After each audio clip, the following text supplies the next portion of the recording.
Assalamualaikum warahmatullahi wabarakatuh. Tabiun, salam pramuka. Perkenalkan, nama saya Lutfi Azmi Haikal dengan NPM 2013021025 dari Prodi Pendidikan Matematika Fakultas Keguruan dan Ilmu Pendidikan Universitas Lampung. Baiklah, pada kesempatan kali ini saya akan menjelaskan tentang pramuka mulai dari definisinya, tujuannya, fungsinya, macam-macam tingkatannya. Kemudian juga saya akan menjelaskan tentang kepramukaan hingga pendidikan kepramukaan. Baiklah, yang pertama itu saya akan menjelaskan tentang pramuka. Saya akan menjelaskan tentang definisinya dulu.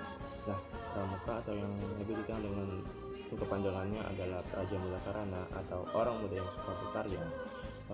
Definisinya itu adalah sebuah organisasi atau gerakan kepanduan yang menjadi wadah atau tempat dilakukannya sebuah proses pendidikan kepramukaan yang ada di Indonesia.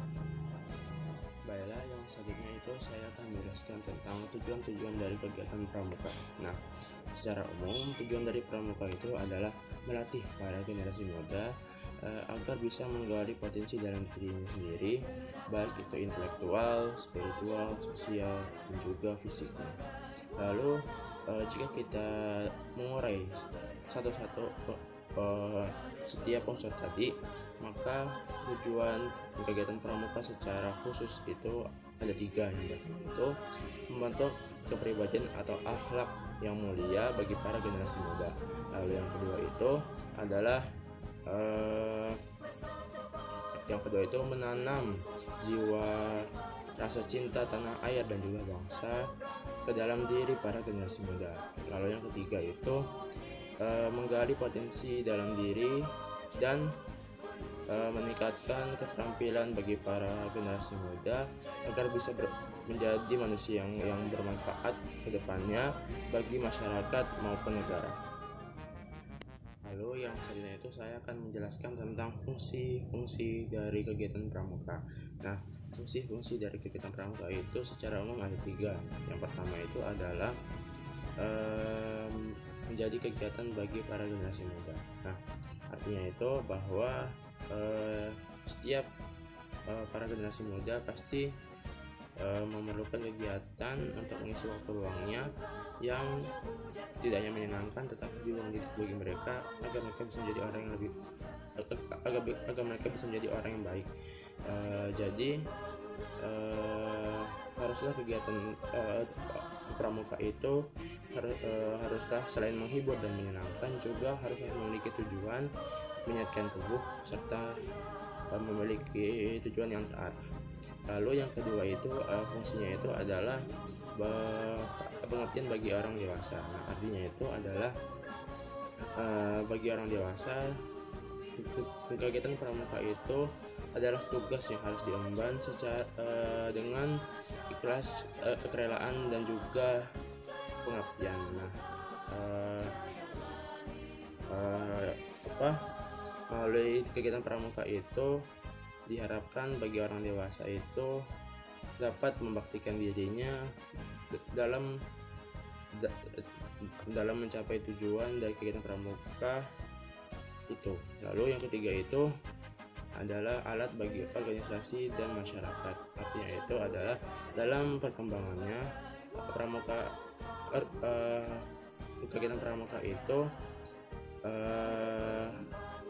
diharapkan bisa memenuhi kebutuhan atau tujuan dari masyarakat dan juga organisasi kepramukaan.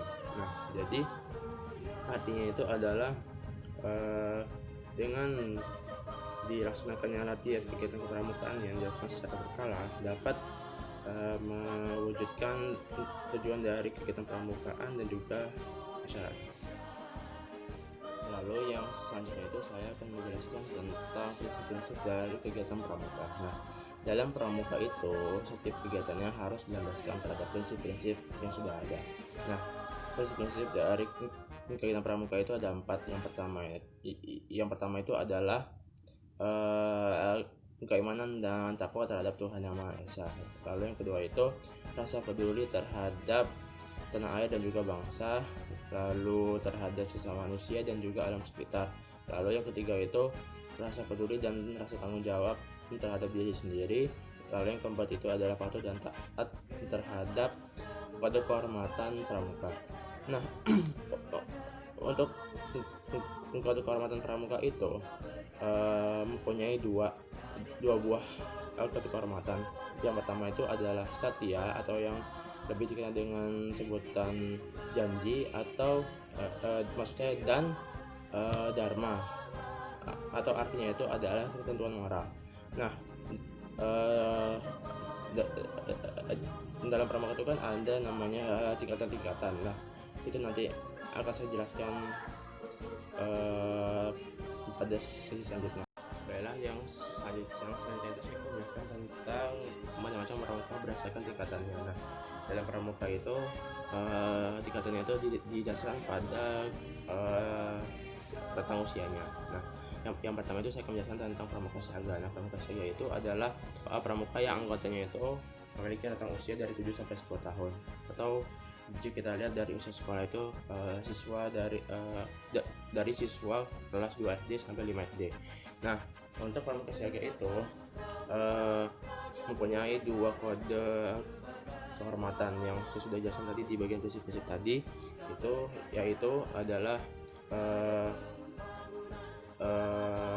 Dwi Satya dan juga Dwi Dharma. Nah, ini menjadi syarat bagi mereka para anggota pramuka siaga agar menjadi anggota pramuka siaga yang sempurna.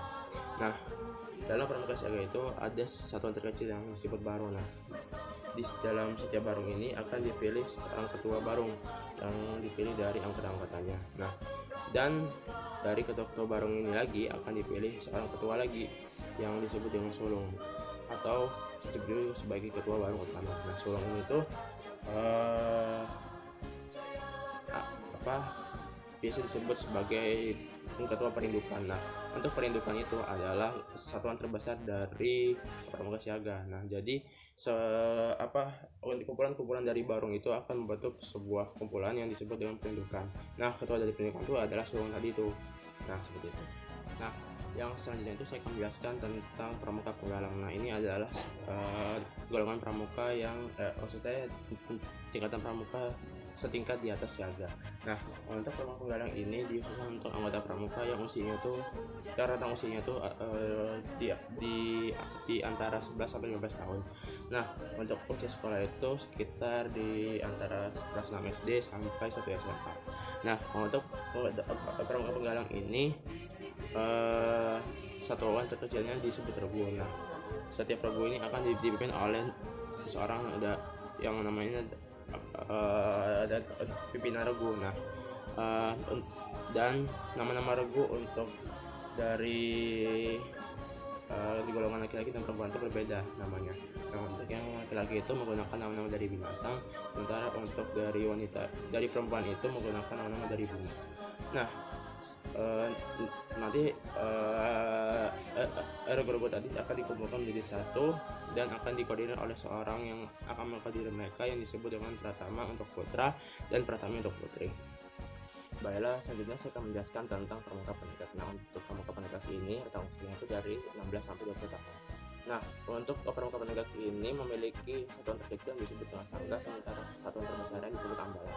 Nah, untuk sangga ini akan diketuai oleh seorang ketua yang disebut sebagai ketua sangga. Sementara untuk ambalan tersebut adalah bisa juga disebut sebagai kumpulan-kumpulan dari sangga-sangga. Nah, nanti dari kumpulan-kumpulan sangga itu kan ada masing-masing kan ada ketuanya. Nah, nanti dari ketua-ketua sangga itu akan dipilih lagi seorang ketua yang disebut sebagai ketua sangga utama atau bisa disebut sebagai perdana. Nah, perdana inilah yang bisa disebut juga sebagai ketua dari ambalan tersebut. Nah, untuk pramuka penegak ini juga memiliki 3 tingkatan, yaitu yang pertama itu adalah penegak bantara, yang kedua adalah penegak laksana, yang ketiga itu adalah penegak garuda.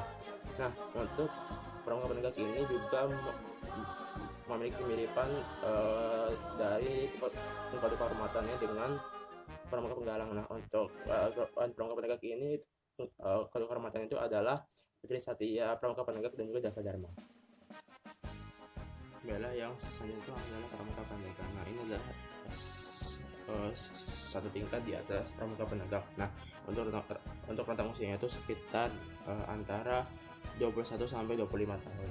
Nah, untuk pramuka pandega ini juga memiliki kemiripan dari kode kehormatannya dengan penegak dan juga penggalang. Nah, untuk kode kehormatannya itu adalah Trisatya pramuka pandega dan juga Dasadharma.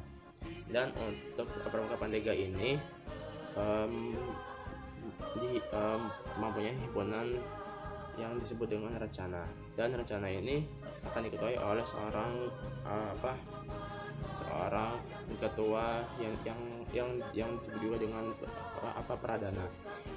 Dan untuk rencana ini juga bisa dibagi menjadi himpunan yang lebih kecil yang disebut juga dengan reka. Nah, yang terakhir itu adalah pramuka dewasa. Nah, ini adalah tingkatan pramuka yang paling atas dengan kategori usia di atas 25 tahun. Nah, kalau di pramuka dewasa ini mereka lebih sering disebut juga dengan sebutan pembina pramuka.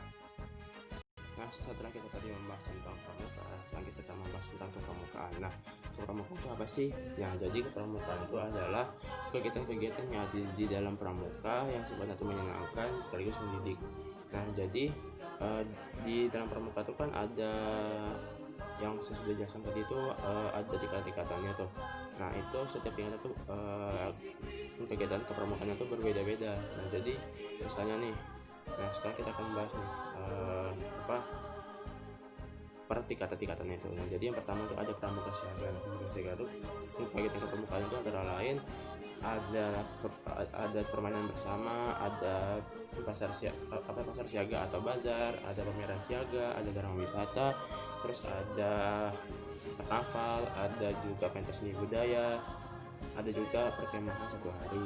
Nah, untuk selanjutnya ada pramuka penggalang. Nah, pramuka penggalang ini lebih banyak nih, ini contoh kegiatannya. Nah, antara lain tuh ada jambore, ada lomba tingkat, ada geladian Pipinargo atau Dian Pinru, ada white game atau penjelajahan, ada juga latihan bersama, ada juga gelar demonstrasi untuk penggalangan, terus ada juga darma wisata, ada pameran, ada karnaval, dan ada juga pentas seni budaya.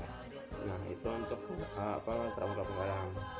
Nah, selanjutnya itu adalah pramuka penegak. Nah, untuk pramuka penegak ini jumlah kegiatannya lebih sedikit dibandingkan penggalang. Jadi, nah untuk pramuka penegak ini antara lain kegiatannya itu ada lompat tali, ada pelantikan penegak bantara dan laksana, ada juga remon atau rafermut, ada juga geladian pimpinan sangga atau dian pinsa, ada juga ada juga perkemahan wirakarya atau community development camp, ada juga perkemahan bakti.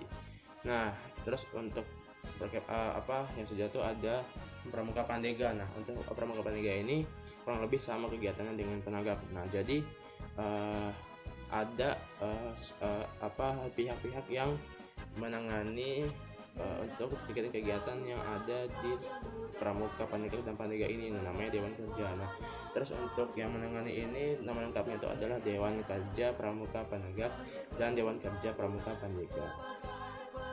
Setelah kita membahas tentang kepramukaan, sekarang kita setelah ini kita akan membahas tentang pendidikan kepramukaan. Nah, untuk pendidikan kepramukaan ini sedikit lebih mirip dengan kepramukaan.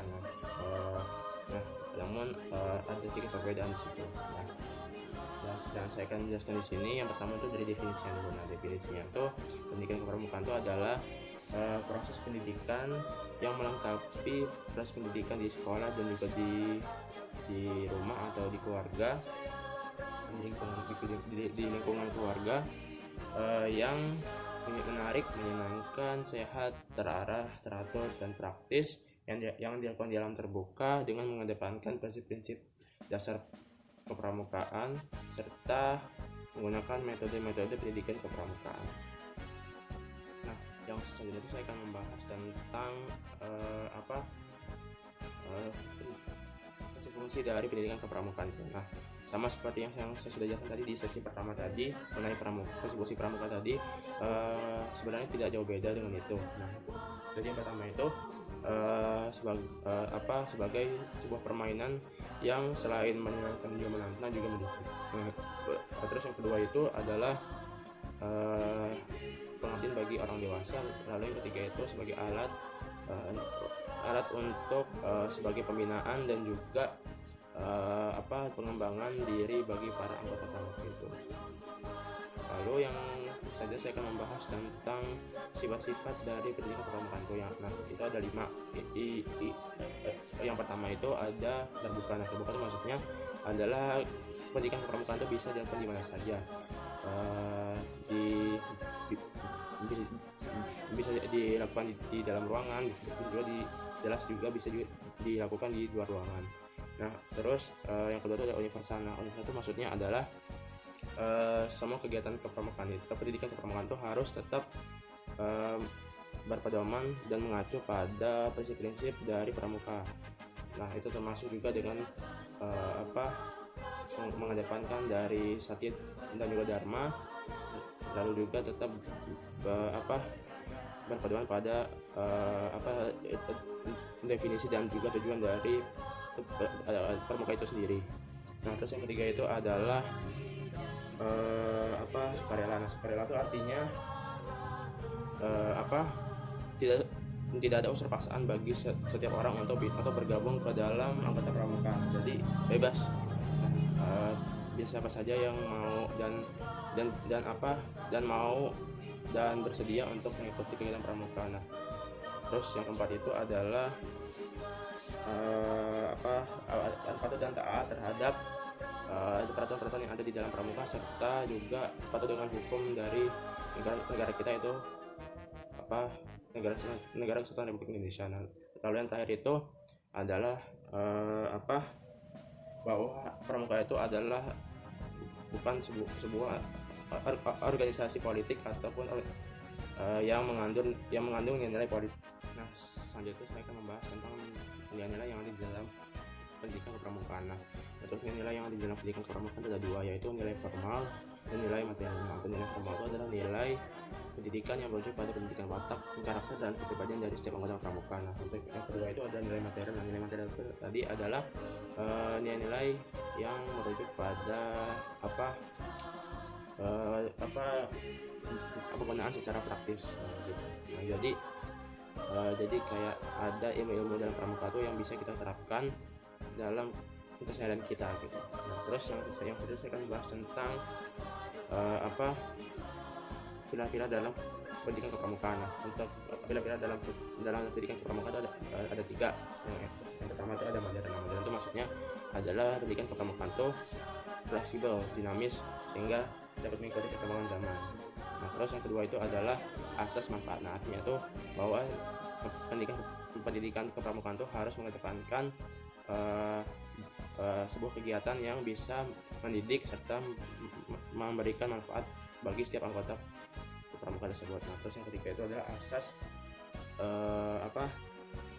taat pada kehormatan. Nah, artinya itu adalah bahwa setiap anggota pramuka harus taat dan patuh kepada setiap pada kehormatan yang mereka dapat. Nah, jadi itu bisa membentuk watak, akhlak, dan kepribadian mereka. Nah, terus yang terakhir itu saya akan membahas tentang unsur terpadu pendidikan kepramukaan. Nah, itu ada 5. Yang pertama itu adalah prinsip dasar pendidikan kepramukaan. Lalu yang kedua itu adalah metode kepramukaan. Yang ketiga itu adalah moto gerakan pramuka. Yang keempat itu adalah kode kehormatan pramuka. Terus yang terakhir itu adalah kegiatan dasar pendidikan kepramukaan.